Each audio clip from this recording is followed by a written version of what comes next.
So Amanda, welcome to the Everymind podcast. How are you? Thank you. I'm really good. I'm a bit of a play toy at the moment, but other than that. Yes, obviously if people are listening to this, Amanda's daughter is behind her, tugging on her hair a minute ago. So we're very, I mean, you're going to be, I don't know how you do it. I wouldn't be able to do it with my kids in the same room. So props to you for still being here. But how have you been? How has lockdown been? I would say same as everyone else in that it's been ups and downs, but I've appreciated a lot of it because it's before lockdown actually happened. I remember sort of saying to myself that I would really appreciate some time to just kind of stop so I could work on my own healing and just, because it's such an immersive time to do it alongside work and doing other bits and pieces is a bit much. So I've essentially been given 6 months to intensively work on my self-development and into my business. So I've faced plenty of challenges being a single mom of a toddler. But yeah, it's also allowed me that time to just really soak her up as well. So I'm half like, and the other half like really intensely grateful for being essentially given time. Nice. Yeah, no, I think a lot of people can relate to that as well, can't they? Of almost being forced to slow down and appreciate different things that maybe we didn't appreciate as much as we did before all of this. But if you don't mind, Amanda, if we can kind of go back as far as you're able to go back and talk a little bit about, I'd say firstly what you do now, just so we kind of get that out there, and then kind of how you got to where you are today. Okay, so now I'm essentially starting over again from having to leave my corporate life, I guess, and become a mum. So I was a single mum from pregnancy, and I moved from London, so working in the financial district in London, back up to sunny Aberdeen. So it's a change in pace and things, but I'm pulling everything online at the moment. I'm working through putting together a course, which is essentially a well-being for, fitness and mental well-being course kind of combined. So I believe that to be ultimately well takes a lot of self-reflection and kind of working out what's important to you, what triggers you, all these different things, and taking the aspects of health and fitness to complement that. Because fitness and nutrition are so often abused instead of used as tools for self-development. So the diet industry, of course, is worth multiple billions, and that's not really built on being mentally well. It's kind of on perfection. So I personally have used fitness to help me cope with my trauma. So I'm putting all of this in a course or several courses and taking that out into the world. That was a really long-winded and complicated explanation. No, honestly, that's a lot shorter than my story. Trust me. So, I mean, if you don't mind, I know obviously, when did you know that fitness has almost helped you deal with that trauma that obviously you'd been through? So, I mean, yeah, that's like the tip of the iceberg. So that was me trying to explain the what I do in terms of my trauma. So it's complex post-traumatic stress disorder that I'm kind of up against and healing from. I lost both of my parents to alcohol addictions. So by the time I was 15, my dad went into intensive care, I want to say for the third time. And lost his fight then. So even obviously through childhood, it meant I was going through things, didn't really understand things, but I knew that things weren't normal. And my attendance had dropped sort of towards the end of school. And my guidance teacher, I remember, had said to me, you're going to have to apply for jobs because you're not going to get into university, because you're not going to school. I know it's been hard what with your dad and all, Amanda, but let's face it, it's almost been a year now. And that just kind of sparked sort of the whole perfectionism and overwork in me from then. And I did get into uni. I've got a degree bachelor's in art in fashion design for industry. Nice. Which I finished because I was like, well, I'm not leaving university without the bit of paper. But it was during that time that, to cope with my emotions and the fact that my mum had then started to drink and go down the same path as my dad, I didn't know how to cope. So I started running. And it was the only way that I could really get rid of that feeling and that frustration that I didn't really know how to deal with because nobody had taught me. And if anything, I'd been kind of told to compartmentalize and pretend that everything was okay. So I used to go out and I used to run for miles and miles, and I would push to a really relentless level, which it helped me deal with my pain. So, you know, lots of people have different ways, but that was kind of mine. And I ended up finding that I preferred being in the gym and going out for a run than I did actually doing my degree. So once I'd finished my third year, I'd be trained as a personal trainer, and I've been in the fitness industry ever since. Nice. So there's a lot there. Obviously, I think, you know, obviously, sorry to hear about your parents and how difficult that must have been. And even with alcoholism, you know, you say you lose your dad at 15. I'm sure there was times where you maybe felt like you lost him way before that, right? Because, you know, with alcoholism, it isn't just something that happened to you when you was 15 and then that was it. It was probably years of dealing with that battle. So, you know, I've got personal experiences of addiction as well. What have you learned from that experience? You know, and again, we're very much advocates, and I know the amazing work that you do, that almost, you know, trying to turn adversity into something that you push forward with, and, you know, and turn that into strength in a way. Have you got any personal sort of lessons that you've learned from addiction that you can share with others? I think the main thing I sort of really feel that as someone that's the child of alcoholics, the most difficult thing I think I found to sort of explain or convey is the fact that, you know, there's such a dichotomy of feelings with it. So of course you've got that feeling of hurt and rejection and anger, but at the same time, like, you love these people. And I know that, you know, my parents were both wonderful, and they were in so much pain that was their, you know, their escape. They didn't know how else to cope. You know, mental health wasn't something that was talked about then. If anything, you know, it was, you know, there's still elements of stigma to it now, but like massively so in the 80s and 90s. So I just kind of see my parents as these people that were so hurt and didn't know that they could go out and reach for help. I consider it as an extended suicide, really, which is what makes it really, really painful.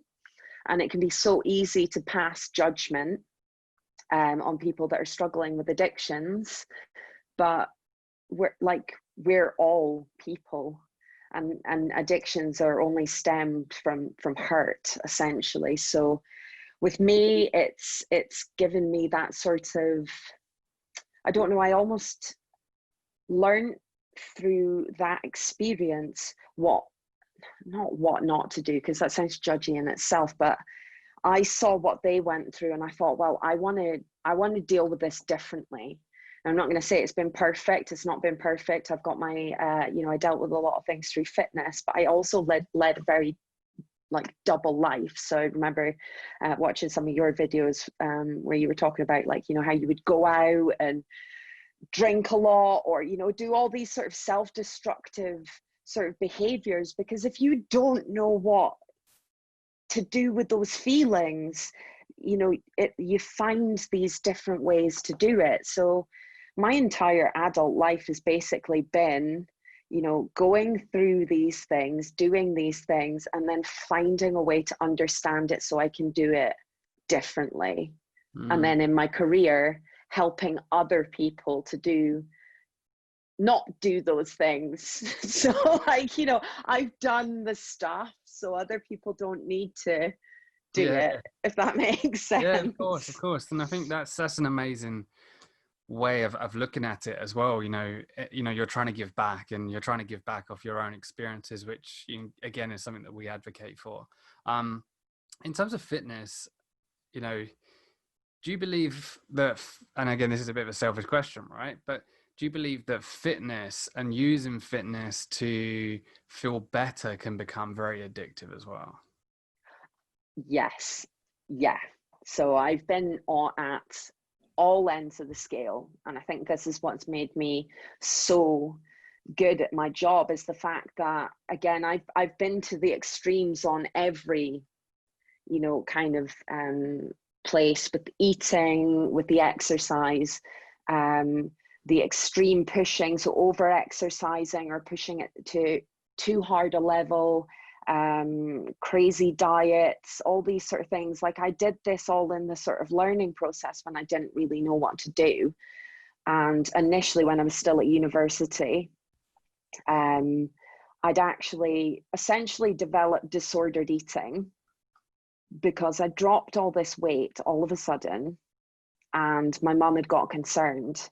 So I felt like this was a way that maybe I could use that to stop her drinking. And I remember saying to her at one point, well, fine, I'm not going to eat this meal if you're going to drink. And she cracked the bottle of wine open in front of me and started to drink it. And I was just like, that hurt. But what it also did for me was made me realize that, that's not the way to go. Like, don't do that. Don't do that. Don't do that. Yeah. So it backfired me on many ways, because it meant that I then had a disordered eating pattern for a very, very long time, and it didn't change anything. And I think sometimes we can use fitness and food as tools for self-destruction and self-punishment, instead of using them for self-empowerment and self-love. And it's very, very difficult to understand what to do when the media in particular give you such extreme versions and promote them as normal, because they're either paid or, well, I mean, they don't know. I used to have to do quite a lot of corrective work for media, because in 2014 to 2016, I was the UK PT ambassador for Fitness First UK. Nice. So I used to do a lot of articles for them where I would talk about using fitness for health and for promoting mental well-being, instead of using it to diet or to over-exercise. Yeah, and I think you said that in the original sort of introduction as well, how we're almost striving for that perfectionism when it comes to health and exercise, and it's almost, we're striving to look a certain way. We're striving to be of, if I'm talking about running, I'm striving to run faster, to run longer. And we had William on recently who spoke about running for therapy, and we've also had lots of other people talk about, using it as a tool to just feel better, using it as that tool to just go out for your run, feel good, use it as a mindful activity rather than always striving for that perfection. Do you mind if I ask, how old were you when you lost your mum as well? So that was 2016. So I don't even know how old I am. I was 28. I was 28 when I lost my mum. Yeah. So if you don't mind talking about grief, 2 different ages, I'm guessing similar experiences, but 2 different sort of experiences, no experience is the same. How have you found, personally dealing with grief throughout your life? Like what's been the challenges and what's kind of helped you deal with those losses? Okay. So as you were saying with the alcoholism earlier on, I almost feel like I didn't know my dad, because I didn't know him outside of his addiction. But he's who I gained the sort of entrepreneurial spirit from. To cope with dad, it was more perfectionism.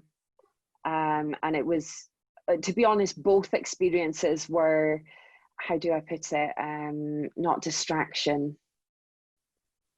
I wrote it down in my notes, but I left it with Ruby. Hold on. No worries. This is why I wrote the. This is also just quickly. This is also a very good promo for the Apple. What are they called? AirPods. Is it AirPods? Oh, they're so handy. Like, one, they're very noise cancelling, so like I can't hear Paw Patrol in the background. Two, you continue talking as you walked out the room. Gets Yeah, fun. but it also means that I need to remember to mute if I'm ever on a call and I need to go Yeah, to the loo. of course. Avoidance, that's it. I mean, good for notes. So like there was a lot of avoidance, and with dad, yeah, it was by busying myself or going out or achieving. And I think there's such a focus on hustle culture, and everything like that. And there's more awareness now with the whole mental health movement that, you know, hustle isn't necessarily good for you. And I'll go into that in a second, like why, really why. But with mum, it was a very different experience because, you know, I was very close with my mum, and I moved very far away because I couldn't deal with the addiction again. And I knew that I wanted to do well with my career, and London was the place to be if I wanted to do well in fitness. And of course I managed to get like a national role doing that. But I used to phone my mum like multiple times a day. So all of a sudden, when she ends up in intensive care herself, just before that, I'd been having real problems with my anxiety, and it was basically down to years of avoidance strategy. I had anxiety so bad that it was presenting as asthma. So when mum went into intensive care, it meant then that I had to learn how to control these anxiety attacks because I couldn't phone my mum. So I went into overdrive that year afterwards. So I'd changed gyms, I'd left fitness first. I ended up in like a narcissistic relationship, which was really terrible. And part of that I realized was almost purposeful because I wanted to feel pain that wasn't linked to my mum because I couldn't bring her back. So I couldn't control that pain or rationalize it, but I could with a breakup. But it was awful. It was like a self-destruction. So I was working like 60 to 70 hour weeks, but then at the weekend I was going home and I was getting really drunk on the weekend. So it was like I was just not even burning the candle at both ends. I was just setting myself on fire essentially, and I wasn't coping at all. Because of the nature of kind of the, you know, the addiction and things like that, and it links into the CPTSD, it meant that I had really bad trauma bonds rather than friendships as well. So I felt very lonely in that time, and it wasn't a good time for me at all. I was essentially in self-destruct, but looking like I was doing really well because I was, you know, in one of the gyms that I was working at, was the busiest female personal trainer in one of the biggest gyms in central London. But I was breaking down, and what halted that and made me deal with my emotions was when I became pregnant with Ruby. Yeah, and just on that kind of 60, 70 hour weeks that you were saying, and avoidance, I can relate to the avoidance so much, and I'm sure lots of other people listening and watching this can as well. Almost the distractions of, we don't want to deal with this trauma, we don't want to deal with these emotions, I just want to avoid them and distract myself with other things. But that 60 to 70 hour kind of week, like you said, setting yourself on fire, was there a time when you just broke, or was it kind of natural that you realized, I need to do something about this? Yeah, so I mean, I was going to the doctor and I was like, look, you know, I'm concerned about this. Like my peak flow rate was affected, so that sort of asthmatic feeling was coming back at the end of that year. So the end of 2016, I ended up getting the flu twice in a row, and I worked through that as well. Just kept my distance. You know, my body was saying no, and that's why when I fell pregnant, I thought that I had hit adrenal fatigue, but I wasn't. I was pregnant, but I was worrying then.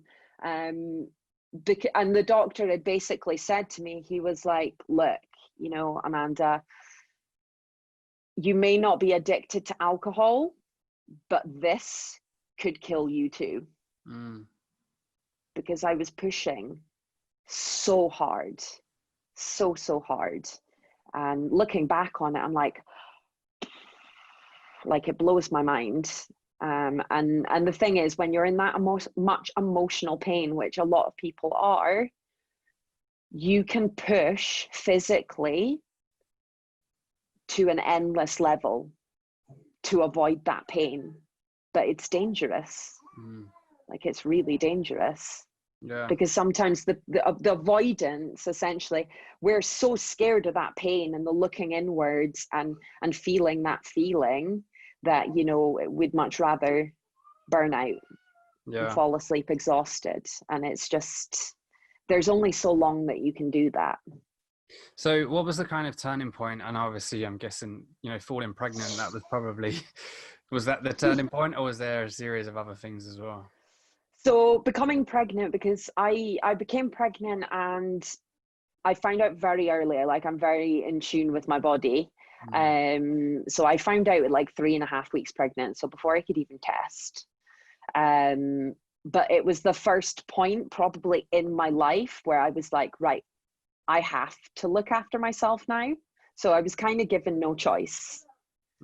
But it was also what kind of triggered that switch in me that made me realize that to be a good parent, I couldn't just look after myself for the sake of Ruby. I had to look after myself for me too, because if I was going to set a good example as a parent, you know, and didn't want her to follow that same sort of route, I had to lead by example. So it was the beginning of something major, is what it triggered my actual deep healing journey in terms of my practice, but also in my sort of study in human behavior and psychology and stuff as well. So, you know, it was huge. But with pregnancy hormones, I had no choice. Like, that grief would just hit me and I just had to work through it. So it was a really, really powerful time. But it also meant that I didn't have any of those unhealthy coping mechanisms. They all had to go. I couldn't overwork.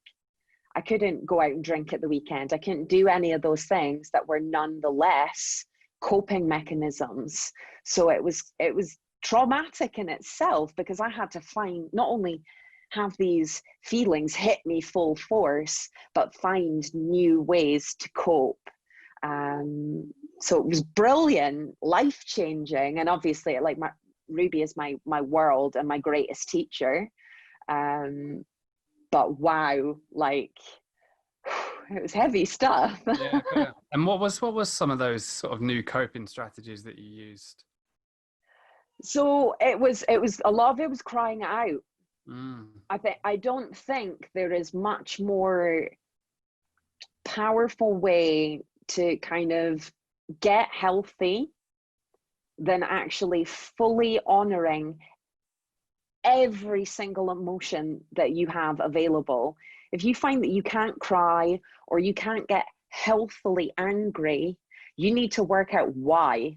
Why can't you do those things, and how are you going to be able to do that? Because otherwise it's like a pot boiling over. You know, it's going to come out, and you know, emotional leaks aren't fun for anyone.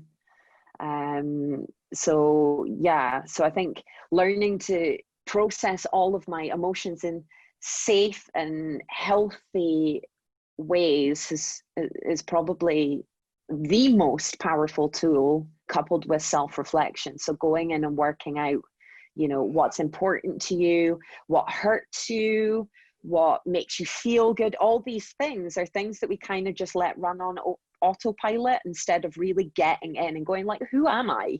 Sounds really like, No, so true. floofy, but it's so important. And I think that's where the biggest fear sort of seems to stem from. We don't really want to go, well, who am I? Because it feels, we're so obsessed with narcissism these days that we neglect self-care and self-reflection, thinking that it's selfish, when it's the only way to be really selfless, because it's the only way you can manage your emotions properly.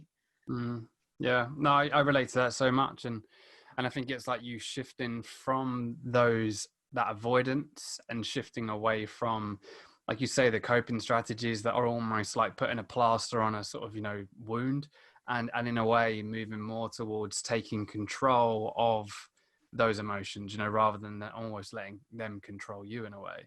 Mm-hmm. And that's something that's so super interesting for me, because again, I had to do similar with obviously my experiences, but and I always talk about my dad's like perfectionism, but also the fact that my dad ran every day, twice a day. He was healthy, he meditated, he read self-help books and all of this. And it's almost like you can sustain that for amount of time, but my dad obviously was dealing with something far deeper. Then all of those becomes plasters for that wound, and Mm-hmm. that still isn't addressing the problem that my dad was obviously facing. So it's something that we definitely need to kind of move to. But of course, as you said, it's so difficult, right? Did you go to therapy as well, or was it like just sitting there doing it on your own? I love therapy. So I'm massive on therapy. I've had therapy counselors, coaches. I think it's I've been a coach for 11 years. I think, you can do a phenomenal amount of stuff on your own, sure, but you can only really tap into that deeper level with that support. And that in itself can be quite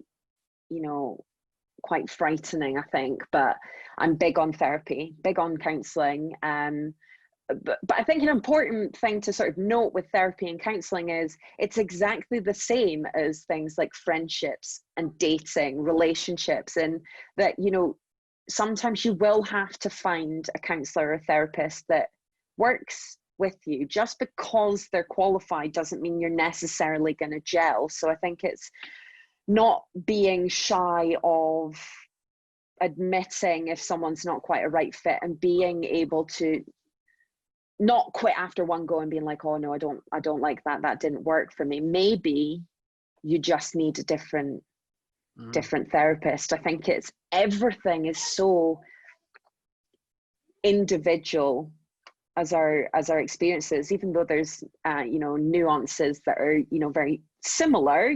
There's a across the board kind of thing. What we go through and how we cope with things is very different. I'll go into therapy sometimes and I'll be like like I am now, but there has been times where I'll go in and I can't speak, and that's okay.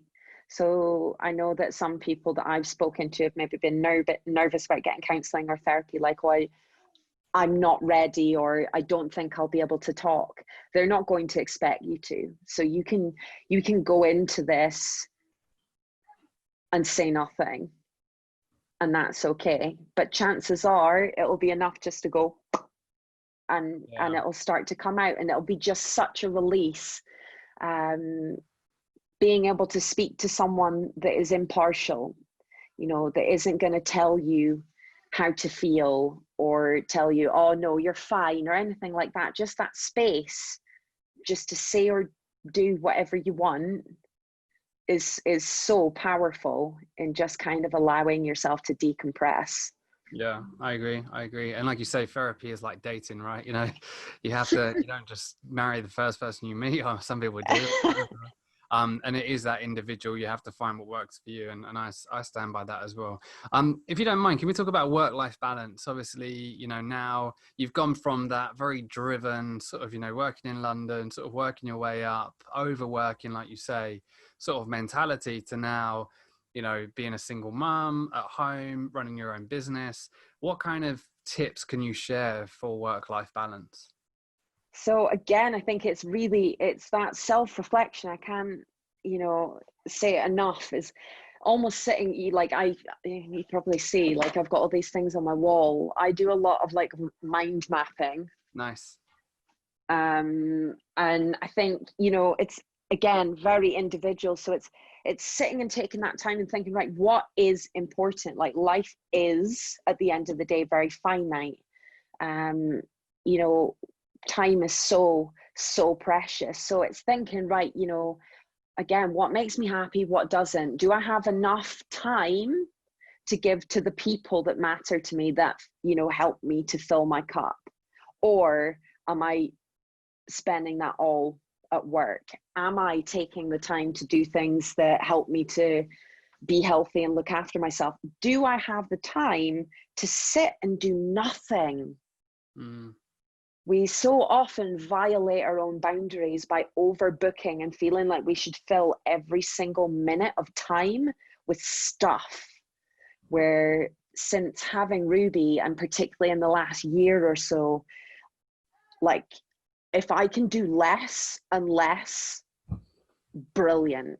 Like time, space to breathe means that the work that you do will be so much more valuable. There'll be so much more clarity to it because you're at a place of peace and calm. Like, that's the ultimate luxury, worth more. And sometimes we get like tapped into wanting more and more money, but if you don't have the time or the people to, you know, spend that with, is it worth it? And I think it's taking that time to kind of really, you know, figure that out. And I do this daily, weekly, monthly. I'm constantly reevaluating. I do, rather than SMART goals, I'm smarter goals. So evaluate and review. I'm constantly being like, right, is this working for me? Is it not? What can stay? What can go? It's about trying to pull out all the stuff that is just fillers, and making sure that life is just, you know, as enjoyable as possible. If your work isn't enjoyable, you know, this is the perfect time to sort of reconsider going in a different direction. I'm not saying quit your job or, you know, but again, these are the sort of things. What is going to maximize your life? And I think using this time is really powerful for that. Yeah, I love that. And it's like you say, it's defining it for yourself. You know, I'm sure your almost purpose changed obviously after you become a mum, and I'm sure, you know, earlier on it might have been driven by financial success or exactly. And things change, and it is that constant, you know, defining it for yourself. And there's no that one size fits all approach of this is what motivates people to work. It's always changing, right? Are you wiping, mummy? The biggest Thank teacher in you. life is your children, right? As you said. Absolutely. I mean, they're so unjaded. It's, you know, we get conditioned into different responses and things. So if I'm really struggling, if I'm having a stressy time, I switch off and I go for a walk with Ruby, and I essentially follow her lead, like right down to, you know, what she's doing. I'll get down to her level, look at what she's looking at and see why she's getting excited, start looking at the world through her eyes and be like, okay. And it has, like, becoming a mom has changed my life in so many ways for the better. I mean, parenting, of course, in lockdown is hard, but, you know, I think that's the main thing I've done. If I get really stressed out, it's taking the time to kind of be like, okay, so what would Ruby do? Yeah, I like that. And that's you know, one of our focus this month is mindfulness, and that's an example of mindfulness, right? If I'm going to switch off, go for a walk with my little one, and I'm going to see it through her eyes, like you say, you know, why do they stare at the same leaf for like 5 minutes? Loves leaves.